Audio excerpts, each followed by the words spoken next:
Қайырлы күн баршаңызға. Бүгін 15 минутта дайын болатын осы 5 бармақтың оңай жолын көрсететін боламын. Ол үшін бізге жаңағыдай осы лияның жаймасы, дайын жайма және бір пияз, және бізге бір осындай тушенка қажет болады. Көріп тұрғандарыңыздай мен жылқыныкін алдым. Енді қазір осыны мына қызып тұрған табамызға салып, бірінші тушенкамызды жылдып аламыз. Ең алдымен қызып тұрған табамызға осы тушенкамызды саламыз.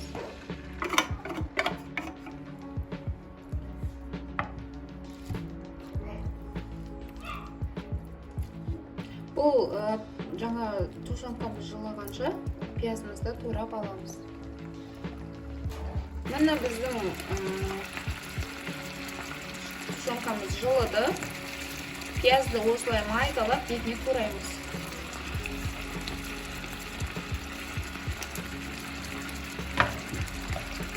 Және осылай араластырамыз.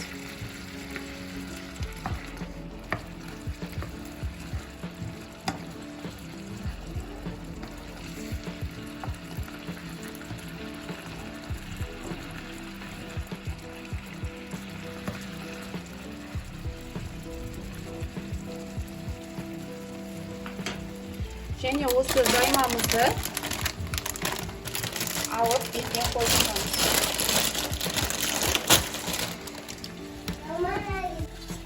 Міне осына бетіне қойып шығамыз.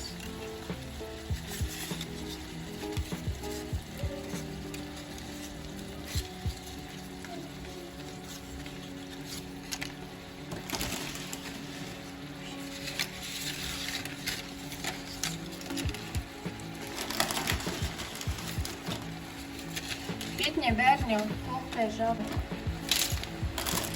Енді осының үстіне кішкене тұз сеуіп жібереміз. Осылай кішкене ғана тұз сеуіп. Үстіне кішкене ғана су құямыз. Суды молырақ құя берген дұрыс. Өйткені біздің қамырымыз бір 10-15 минут пісуі керек. Енді бетін жауып, мынау осылай жатуы қажет. Ең кішкене бетін жауып пісіретін боламыз.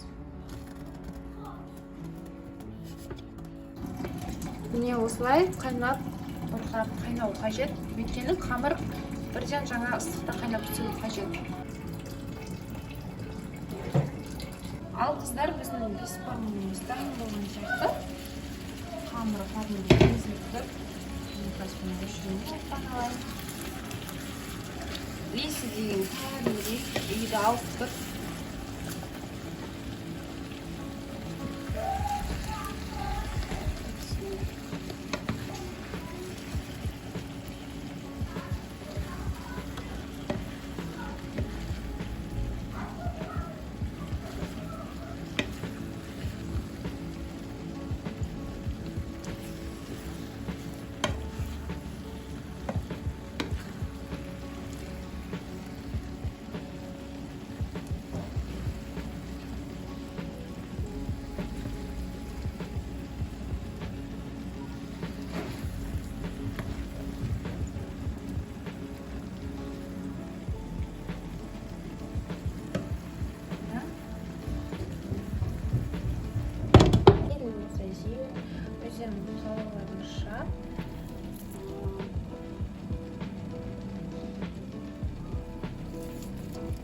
Осылай пиязбен сәндеп жесеңіздер болады.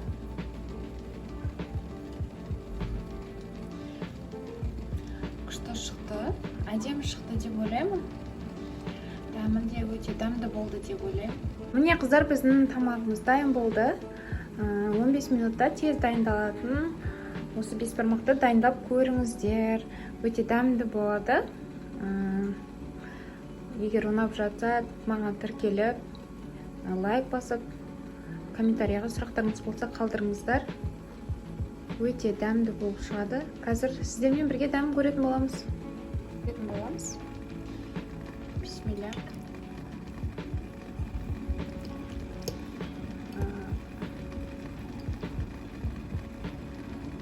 қазір. Қамыры кәдімгідей жұмсақ болып тұр. Бисмилля.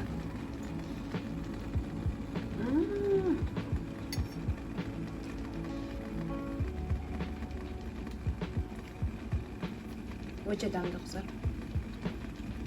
Міндетті түрде дайындауға кеңес беремін.